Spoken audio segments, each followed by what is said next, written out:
Well, hey there, everybody. It's Chris from the Rate the Record podcast, and oh my goodness, it's that time again, as per usual, the new music review. I got 3 new songs that I listened to. I'm going to tell you all about them. I want you to listen to them, tell me all about them, because that's kind of what this whole thing is for, so why don't we just jump right into it? First, I have to drive my car this way and go to the store.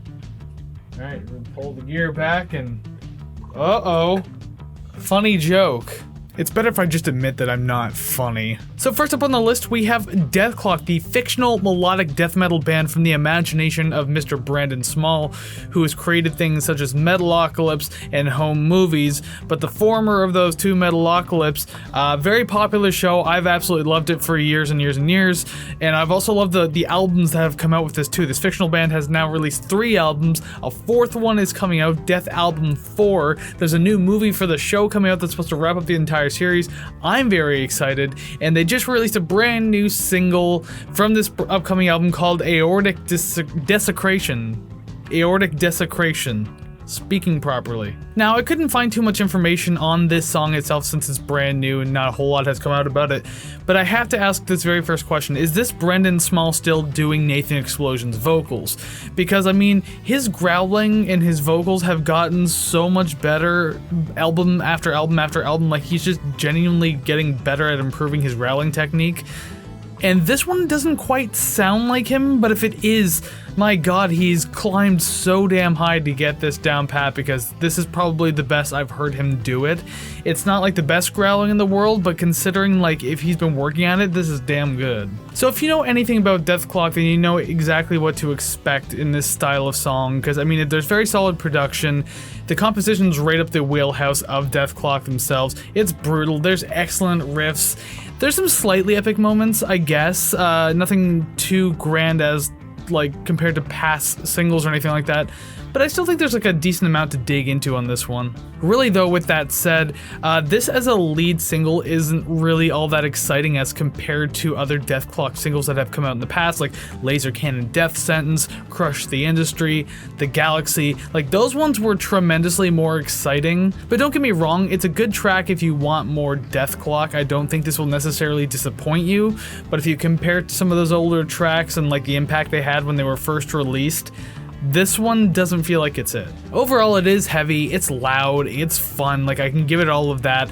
I'm definitely curious for the rest of the album, but I will say I'm even more curious for this movie that's supposed to be wrapping up the entire series once and for all. Metalocalypse fans have been waiting for this for a very long time, and I'm quite excited for it. So number 2 on my list is The Hives, and The Hives are a garage rock band out of Fagersta, Sweden. I probably said that wrong, but that's what happens when I only speak English. They have a brand new album coming out this August. It'll be their 6th studio album called The Death of Randy Fitzsimmons, and the very first song that I'm looking at from this album is Countdown to Shutdown. I'll say right off the top, I don't exactly know what I was expecting because like I'm aware of who the Hives are, but I cannot for the life of me, prior to recording this video, remember anything about the Hives or what they've done in the past, so I didn't truly know what to expect going into this song. It was a lot heavier than I think I was anticipating, but again, was I truly anticipating that?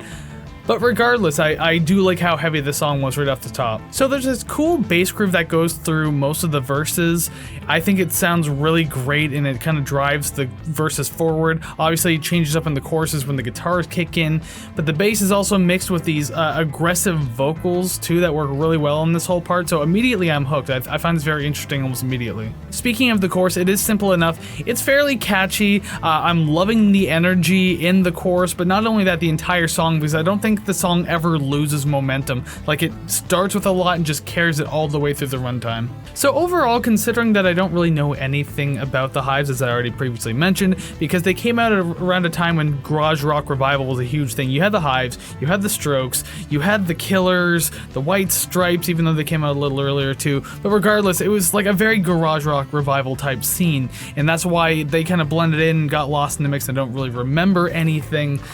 But I will say, this one stood out to me. I loved the high energy, it was aggressive, it was really fun. I definitely dig it, and I would say check it out. And finally on the list for the NMR today, I have the band Swans, an experimental rock band from New York City, who just released their 16th studio album. They've been around for quite a long time. This album's called The Beggar, and the track that I'm checking out is called Los Angeles, City of Death. So as compared to what I said about the last track, how it started heavier than I would have thought, this one actually started quieter than I would have thought, but again, I have to be in that position of I don't truly know what I was anticipating, because I've heard of Swans, I've heard some songs by Swans in the past, but I don't think I know enough to make that kind of judgment, but I think I was expecting something louder. Maybe I'm correct in that.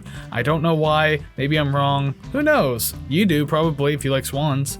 The song has something of a creepy feel to it because you have these droning guitars and this choir-like background vocals that really create like this unsettling atmosphere, and that's matched with this kind of walking pace drum beat and these very tired sounding vocals, but I kind of like the mood it's setting. I think the real issue here, though, lies in the idea that this song sounds pretty similar all throughout its 3.5-minute runtime.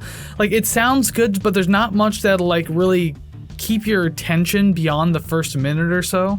Like, towards the end it gets a little bit more noisy, and then you start thinking, oh, maybe something's gonna get pretty interesting at this part, but then unfortunately it just kind of ends. So I don't know, I was hoping for something a little more out of it. Even if you want to do a longer song, that's fine. Like, I just wish there was more to this. With that said, overall, I mean, it's fine. It's unfortunately nothing special, though. I did notice the runtime on the tracks do tend to run pretty long, so I could only assume that maybe some better, like, just more experimental tracks could possibly be on this album. I don't know. I'm probably going to have to go back and check it out.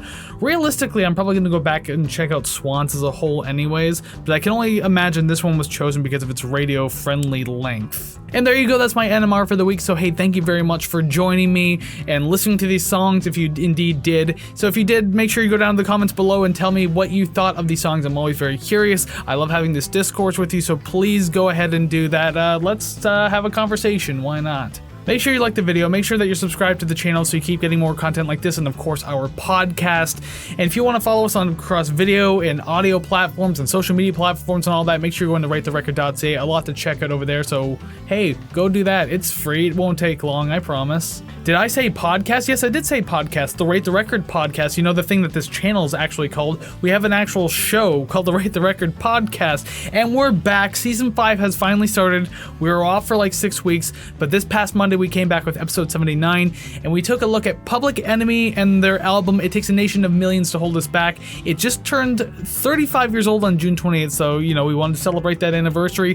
What did we think about it? Go ahead, tune in, and find out. And other than that, I think that's all I really have to say right now. We listened to the songs, go to ratetherecord.ca, all that fun stuff, so I guess until we see you again on the podcast, go listen to some awesome music. Take care, friends.